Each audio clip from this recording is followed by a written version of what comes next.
I just want to start off by talking about terminology, because in the alcohol and other drugs field we often talk about hallucinogens, and you'll notice that the organisation Simon mentioned was Psychedelic Research in Science and Medicine.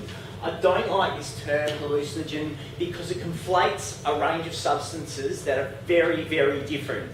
So what I'm going to be talking about today are the psychedelics, which primarily work on the serotonin 5-HT2A receptor site. There's little potential for dependence due to a phenomenon called tachyphylaxis. So if you take LSD today, you need to take about 4 tabs tomorrow to get the same effect, and maybe 100 tabs the day after that to get the same effect. We don't see this with any other drugs. It's quite unique to the psychedelic drugs. There's low potential for toxicity. There's been no recorded overdoses from LSD, psilocybin, mescaline or DMT. Certainly there have been deaths due to misadventure, but not from toxicity. Then we've got the deliriants, things like datura, hyoscine, which some backpackers recently got to experience, which is very different. High toxicity, works on the acetylcholine pathway, and then the dissociatives. So I'm going to be talking about psychedelics today and demarcating them from hallucinogens. Psychedelics have a long history of use. They've been used by shamans in terms of talking to higher powers, and also within the context of spiritual healing within tribes across the New World. It's been a more recent phenomenon that psychedelics have entered the Western culture, and I'd say the primary point at which they did was when Hoffman discovered LSD. So Hoffman was interested in synthetic ergot derivatives, and he was trying to find a medicine for migraine. He produced LSD a couple of years earlier, but he thought this group might have something in it. He re-synthesised them again in April 1943, was accidentally exposed somehow to one of the substances. Because it's so active, it was through his skin. He felt a bit strange, went home, thought about it. He was pretty sure it was LSD that he'd accidentally been exposed to. 3 days later, he went back to the lab and purposefully consumed 250 micrograms of LSD, which was seen as a minute dose of a medication of any kind at that time. But we now know 250 micrograms of LSD is a pretty solid dose. So once it started to kick in, he realised the lab was not the place to be, and so he hopped on his bike, went home, described the vivid colours, the beauty in nature, and henceforth the 19th of April has become known as Bicycle Day for psychonauts. So, having discovered LSD, it was sent out to researchers around the world. It made breakthroughs in neuroscience with the discovery of the neurotransmitter serotonin, and that in turn led to a breakthrough in psychiatry in terms of new medications that worked on the serotonin pathway. Also in 1956, a banker called Wasson was able to track down magic mushrooms in Mexico and participated in a Maztec ceremony there. But up until then, psilocybin mushrooms were not known about in the Western world. He published it in Time magazine, and by 1959, Hoffman had isolated and synthesised the psychoactive ingredient, which is psilocybin. So psychedelic research from the 1940s to the 1960s gave it to people with schizophrenia. That didn't work very well. Psychiatrists were encouraged to take it to understand what it might be like to have psychosis. At this point, these drugs were called psychomimetics. It's also taken by philosophers, and it was at this point that the language changed, particularly with Aldous Huxley publishing The Doors of Perception, and the term psychedelics was coined through Huxley's interaction with a psychiatrist who administered him the mescaline. And psychedelic means opening of the mind, and I think it's a better explanation of the subjective effects people have under the influence of psychedelic drugs than hallucinogens, because they do not produce true hallucinations. Psychedelic therapy emerged in the US, where they gave solid doses to people in the traditional American way, and the idea of creating peak experiences and flow states, and this was found to be effective for alcohol dependence and existential angst among people with terminal illness. Unfortunately, the methodology back then wasn't as good as what we have today. In Europe, psycholytic therapy took off, so this was giving low doses within the context of psychoanalysis, psycholytic to loosen the mind and assist with the therapist and the patient to get a better understanding of their subconscious, and primarily in the treatment of neurosis and psychosomatic disorders. Probably the most famous psychedelic researcher was Professor Timothy Leary, who was fired from Harvard University as a consequence of his research methodology becoming a little lax. I mean, at the end there, he was just giving LSD to everyone. But of significance is that he then went on to continue pursuing his research in a private setting in upstate New York, and was seen on national television telling the US public to turn on, tune in, drop out. This was the start of a cultural revolution in the US, and it was a bad time for a cultural revolution in the US because they were at war with Vietnam. And people that were taking LSD didn't seem to want to go to Vietnam and kill people. It was seen as a threat to the very American dream, and it can be considered one of the initial points in terms of the war on drugs, with LSD banned in the US in 1968. The UN Convention banning LSD in 1971. The same year, Nixon said drugs are public enemy number one. The drugs he was referring to were psychedelics back then. It also meant the end of psychedelic science. I'm going forward. With the public campaign around the potential negative effects of LSD, there was a propaganda campaign established, and the myths from this are so powerful, some of them have been perpetuated into present time. There's the myth that strychnine could be contained in LSD. DSM-4, page 251, says this with no reference provided. There's no reason to believe that LSD would contain strychnine. It's not part of the synthesis process, and as far as I'm aware, no one's ever found it. That's why it wasn't referenced. Fortunately, it's been removed from DSM-5. Chromosomal damage. There was a dodgy study done in 1967 that was published in Science. These results were disproven by two separate studies in 71 and 78, though didn't really get the public coverage that the first study did. There's the concern that people will develop schizophrenia, or their trip will never end. In terms of the clinical research, a review found that less than 0.01% of participants who took LSD, psilocybin, or another psychedelic in a clinical context developed any psychotic symptoms. When we look at drugs like Champix, for example, and some of the effects that people have from them, we're looking at much higher prevalence rates. So the end of the embargo on psychedelic research really occurred with Dr. Rick Strassman. He was a psychiatrist who was doing his training while psychedelics were being used in psychiatry, and he wanted to be a psychedelic therapist. Then they were banned. In the 1990s, he approached a mentor who said that he thought he could get some psychedelic research up and running, and his research was into dimethyltryptamine. The reason he chose this was he figured nobody would know what dimethyltryptamine was. It'd get through all the ethics committees pretty easily, and it did. Dimethyltryptamine is probably the most powerful psychedelic that we know of. People in his book, the DMT Spirit Molecule, where he's done qualitative analysis of patients' experiences, they report being transported into a different dimension where there's entities that are communicating with them. This is pretty powerful. That's why in 1995 he actually stopped his research. He was involved in some sort of yogi meditation, and his mentor there said, you're kind of pushing people over the abyss. Where are you sending them to? Don't know.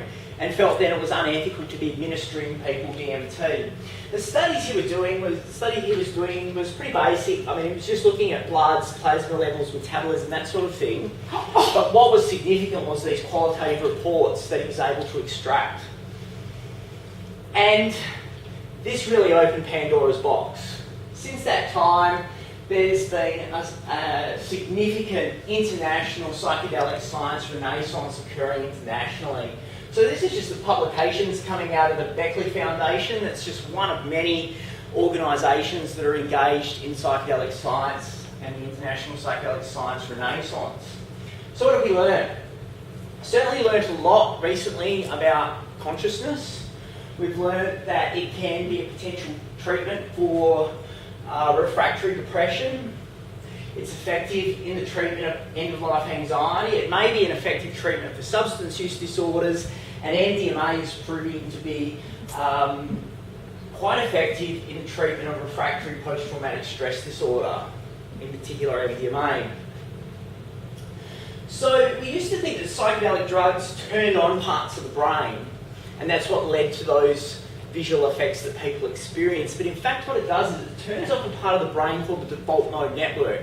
The default mode network is in the prefrontal cortex, and what it does is it's active whenever we're in waking consciousness and allows us to focus on things, but it becomes hyperactive when people obsess, when people are depressed. So that's autobiographic self-talk is when you see the default mode network light up. In doing so, it prevents other parts of the brain cross-talking.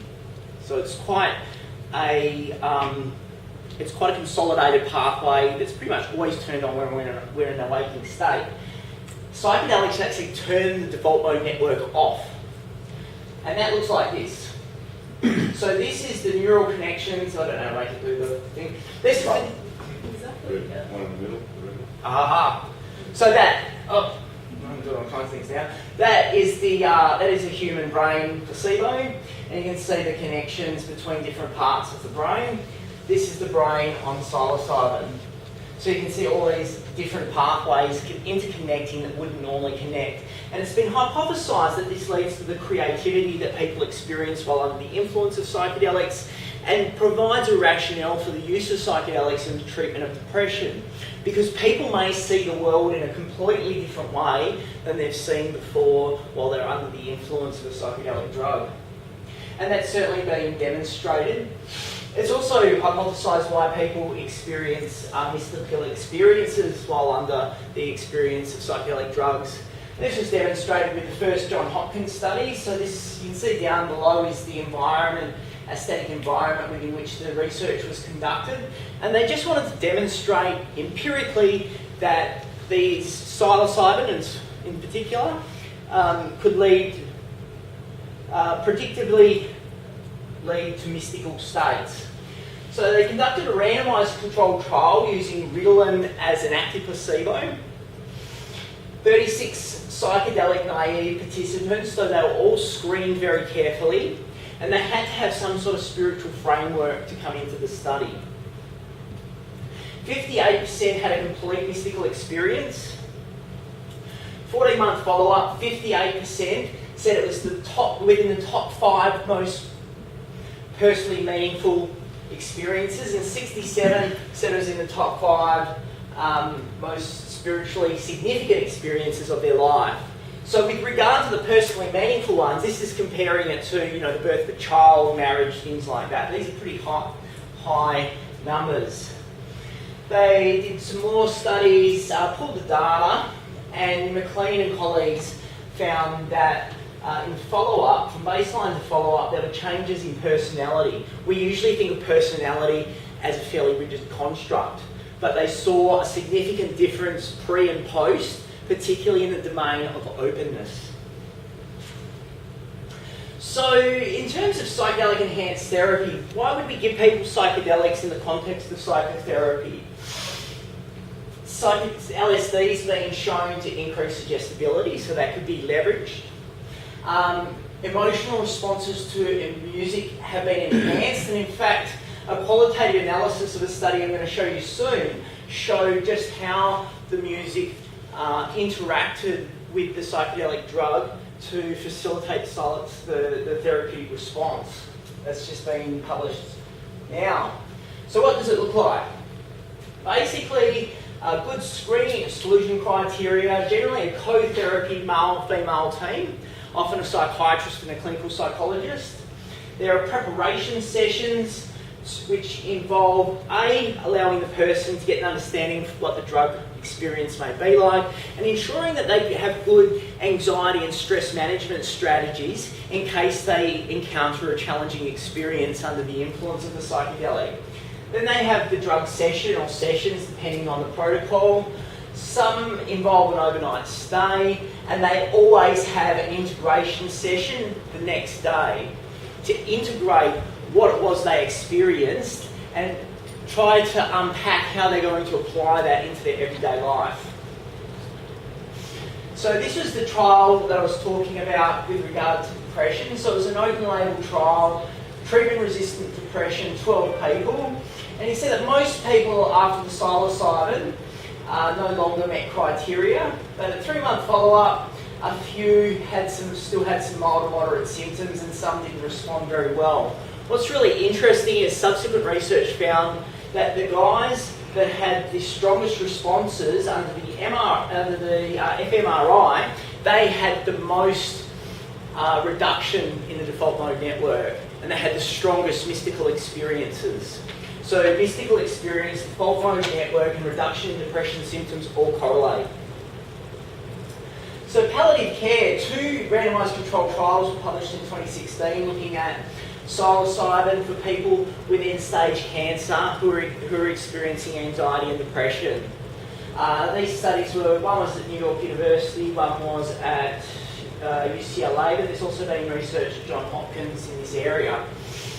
They saw a significant reduction in anxiety, significant reduction in depression, a massive increase in quality of life, which you'd expect if the person's no longer anxious, and in turn that improved their quality of relationships with others as reported by interviewing those significant others.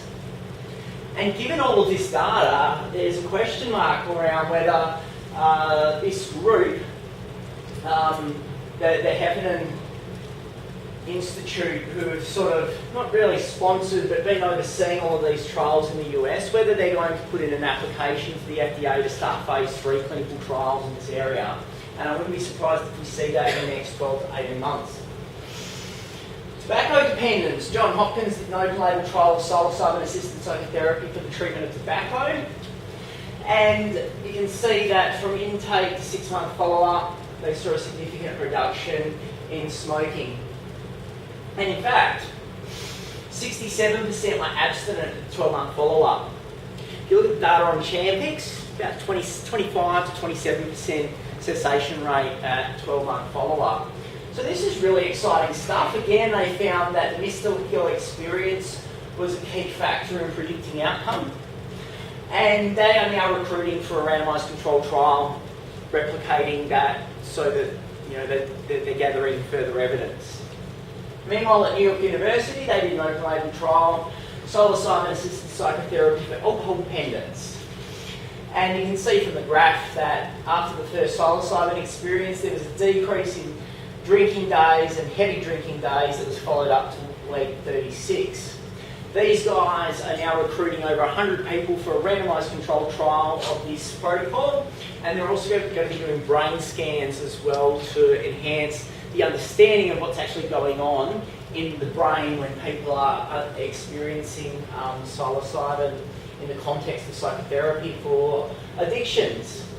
Ayahuasca, there's been a lot of papers published about ayahuasca and its potential as a treatment for substance use disorders. So it's an ancient shamanic brew containing dimethyltryptamine, which I mentioned before.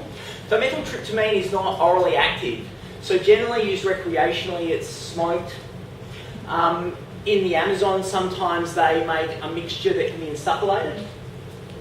But generally, the most common way it's used traditionally is through this brew called ayahuasca, containing one plant which contains DMT and one plant called Banisteriopsis carpi, which contains a monoamine oxidase inhibitor. So it inhibits the monoamine oxidase in the stomach that would normally break down DMT, making DMT orally active. The experience lasts a lot longer than smoking it. And there's been a number of religious groups established in Brazil that have become sort of a synchrony of Christian beliefs and traditional shamanic beliefs, including the Santo Daime and also the UDV. A matched control study by Rob et al. In 1996 found that members of the UDB actually had high levels of serotonin platelets, which might indicate that it would be useful in the treatment of depression. There are studies underway looking at that. I just saw a paper published in the last couple of days suggesting that, but you get time to update my slides. UDB members had better psychosocial functioning based on the tridimensional personality questionnaire. What's really interesting is when they spoke to them in the qualitative interview, many reported a history of substance use disorders, and they attributed the changes that they had made to the drinking of ayahuasca and the subjective experiences they had while under ayahuasca and how they interpreted those experiences. So this is an observational study from Canada, 18 ayahuasca naive people with the intention to address a substance use disorder. They found significant changes in the use of all substances but cannabis. I'm not going to comment on that. But they also did find a significant improvement in wellbeing from baseline follow-up with the ayahuasca as well, and I think around that increased serotonin platelets might have something to do with that from a psychopharmacological perspective. Taking it further, can we use psychedelics to improve wellbeing? There's a lot of pop culture coming out. You know, Clio magazine are talking about microdosing. It's everywhere at the moment. A study's been conducted at Macquarie University that hasn't been published yet, in which Vince Polito found some support for microdosing. I'm supervising an honours student at the moment that's trying to replicate some of that, so that we've got further data, because at the moment it's pretty much all anecdotal, so it's good to start collecting some empirical data, and I guess that's one area where Australia is a little ahead. However, in the UK they are doing a trial where they are going to give people LSD in a low dose and undertake sort of lab-based research like the dictator game to be able to determine whether what impact it has in terms of increasing their creativity, reducing their anxiety, increasing their present moment focusedness, and increasing their creativity, because that's what people are reporting anecdotally. And there is this interesting trial from Cara Harris again in the UK, where he gave 20 healthy volunteers, no history of mental illness, a dose of LSD, and they reported 2 weeks afterwards that their mood was improved, they felt more optimistic, and again we see the personality trait of openness increasing just with 1 dose of LSD. So it might even be used to improve wellbeing in the future. Post-traumatic stress disorders, primarily where my research and interest has come about, primarily because of the high comorbidity of AOD clients that have had experiences of trauma. So it's a debilitating condition, as I'm sure you know. Symptoms of hypervigilance, hyperarousal, avoidance, re-experiencing negative cognitions, problems concentrating. It often leads to trouble connecting with other people, forming bonding relationships. It reduces quality of life. There's a high risk of suicide and a high risk of substance use disorders developing. The gold standard treatment is exposure-based cognitive behavioural therapy, and it works really well in a controlled sort of academic environment where you use a homogenous population of people with PTSD. But once you put it out in the real world, the research is showing that about 30% of people or more do not respond to this treatment. And if they don't, they're put on SSRIs, which are pretty much a band-aid solution and don't work very well anyway in terms of being able to reduce the symptoms. The problem is that many people can't work within this window of tolerance that's required to reprocess. So if you don't experience enough affect, the processing doesn't work in exposure-based CBT. And if you're obviously too much, you become overwhelmed and often drop out of treatment. So in the 1970s, it was being used in couples counselling and in the treatment of trauma. But unfortunately, in the 80s, people cottoned on that it made you feel good too. And pretty quickly it took off. Started in a Texan nightclub of all places, but spread very quickly. In 1984, the DEA sought to ban it, but due to a lot of responses from psychiatrists and psychologists that were using this in their psychotherapy, it led to a court hearing to determine the most appropriate scheduling. It was overseen by Judge Young, who ruled that it should be a Schedule 3 medicine. which would be, I guess, similar to maybe a Schedule 4 or a Schedule 8 medicine in Australia. In 1986, the DEA chucked away that advice and made it a Schedule 1 drug anyway. So is MDMA dangerous? Well, NIDA has conducted $300 million worth of research to try to demonstrate the adverse effects of MDMA. Some problems with the research. There was this study from Raku that showed that MDMA causes brain damage in monkeys. Really good, had these PET scans that looked like it was causing holes in the brain, was using public awareness campaigns. Oprah's used it before in a show on ecstasy. Only one problem. They gave the monkeys methamphetamine and not MDMA. Had to retract their results in 2001, but yet still those PET scans are used in public health campaigns. Animal models often use unrealistic high doses and are being dosed at a high frequency, and you can't really extrapolate many of those results to recreational use of MDMA. Then if we do observational research, how do we know people are taking MDMA or the 608 other novel psychoactive substances that are out there these days? There is one really good study that was conducted by Halpern from Harvard, and he did his study in Utah where there's a lot of Mormons. Mormons don't drink. That reduced the impact of polysubstance use. And so the control group were pretty much exactly the same as the group taking ecstasy. They all went out to dance together.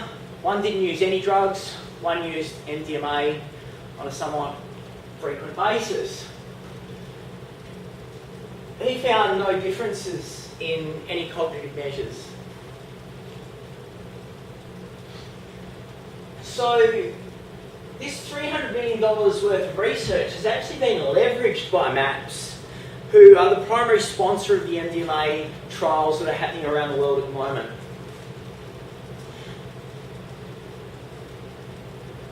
They have primarily focused on populations that have not responded to conventional treatments, and those that we might gain some sympathy for within the broader societal context, so veterans, police officers, survivors of sexual abuse, and this has worked really well in terms of the media coverage.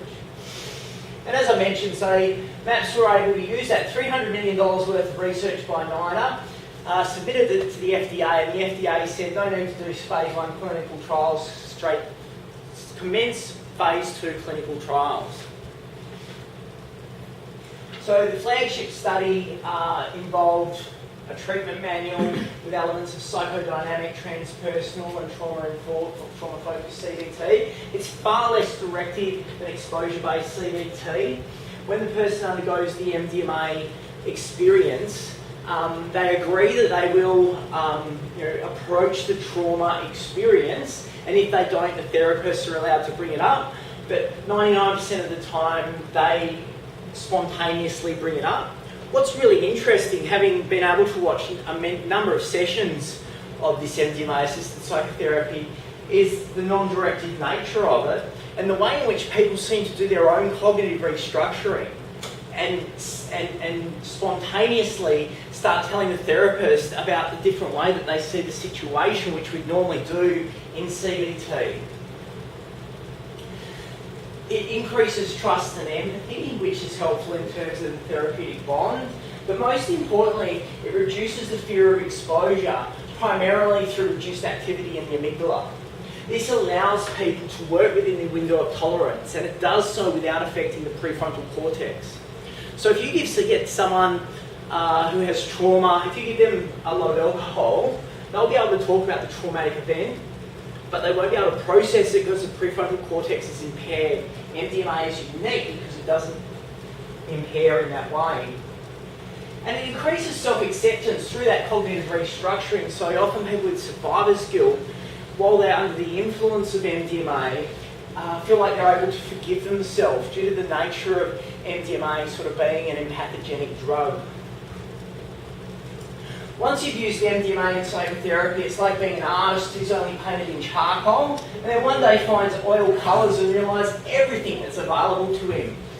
That's George Greer, who was working with MDMA before it was banned. So completed phase 2 trials. There was a study in Spain for people with sexual assault.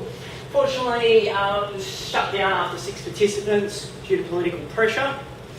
I won't go through that trial. The key one was this flagship study that was published in 2011. 23 people randomised either to MDMAs, 2 MDMA sessions, or the psychotherapy with a placebo given, a non-active placebo. 3 dropped out. Here's the room within which the MDMA-assisted psychotherapy occurred. Some blood pressure machines and so forth to keep track of people's physical health as they were undergoing the experience. And the results, so obviously the placebo group had significantly higher scores on the CAPS, which is a measure of post-traumatic symptoms, compared to those who received MDMA at follow-up. If you look at the CAPS scores and what qualifies PTSD, obviously everyone met it before treatment. Only 23% still met symptoms, still qualified for PTSD afterwards, and 83% with psychotherapy alone. So 83% of participants no longer met DSM criteria for PTSD after the MDMA psychotherapy, but clearly the psychotherapy alone had some effect. Then they moved into stage 2 where they unblinded everybody and allowed those people who didn't get the MDMA to undergo the therapy all over again, but with MDMA this time. 7 out of 8 took up that opportunity. And then the follow-up with the combined pool, I mean, there's a methodological issue here in that now you've got no control group to compare with, but you can see that at post-treatment and then this long-term follow-up with all people, we're seeing a significant reduction in their CAP scores, and in fact nobody now meeting the criteria for PTSD. In Switzerland, 14 people were randomised. They tried an active placebo, 25 milligrams. These are the results. It looks impressive, but unfortunately, because they only had 14 participants, their statistical analysis came out at P equals 0.051. It was a strong effect size, and we could argue that it was clinically significant. So 50% of those who received the high dose no longer met criteria for PTSD compared to those 100% who continued to meet criteria that had the active placebo. Studies have now been completed. They've dropped the dose to 75 milligrams. South Carolina, Colorado, Canada, Israel, and MAPS met with the FDA in November 2016. They've been given approval to commence phase 3 studies now with breakthrough designation, meaning they only need a small sample size because of the strong effect size. 66% of participants no longer met criteria for PTSD when they pulled the data together over a long-term follow-up. And the FDA has also provided a compassionate use scheme in the US for so that people don't have to participate in the phase 3 trial to be able to receive MDMA-assisted psychotherapy for PTSD, but you have to be a US citizen. The goal for MAPS has been for MDMA to be a medicine by 2021, and they are on track. I suspect that given what's happened with all of the breakthrough designation and so forth, we may even see it approved by the FDA before 2021 in the US as a medicine. It does not mean it's going to be a medicine in Australia. What really excites me is actually the research that Ben Sesser's doing in the UK. It's now been given approval. So he's doing a clinical trial using MDMA for people who have AOD with concurrent trauma. And as you know, he's not going to have much trouble finding participants for that. The rationale is if he treats the trauma first and then does some sort of MI work afterwards, which is his protocol, that he's going to see better outcomes than people that don't get the MDMA. I think as a summary of what I've said, there is an international psychedelic renaissance. The stuff is coming out faster than I can keep track of. There's increasing evidence that psychedelic-assisted therapy might have efficacy in treating a range of issues, but we need to remain cautious. There have been some overzealous claims made within the media, particularly by the media, and I think we can compare this with medical cannabis. We need to progress with caution. However, there is research happening around the world, nothing in Australia. This is not due to a lack of effort. Psychedelic Research in Science and Medicine is Australia's first and only not-for-profit incorporated organisation with a mission to initiate, fund and facilitate psychedelic research in Australia. It was formed in 2011 when Rick Doblin, head of MAPS, was over here. Very charismatic and engaging individual, got us all really excited. We said, yeah, we can do this in Australia. 7 years later, we're still trying. We developed a protocol, phase 2 protocol, looking at war veterans. We thought that would be a good population, given that more Australian soldiers are killing themselves through suicide than have died in any recent combat. This is a population that's really needing some alternative to conventional therapies that we have. So, we submitted the first trial to Belbury. The idea was going to be a private practitioner, psychiatrist. Unfortunately, the psychiatrist we'd engaged with, we were quite new in 2012, probably should have done some better screening. He had some PTSD of his own, and Belbury is the only independent HREC in Australia. When they spoke to him on the phone, he clearly hadn't read the protocol and couldn't answer questions, so it was rejected. And they said we would approve it if it was done in an institutional environment, be that a university or a hospital.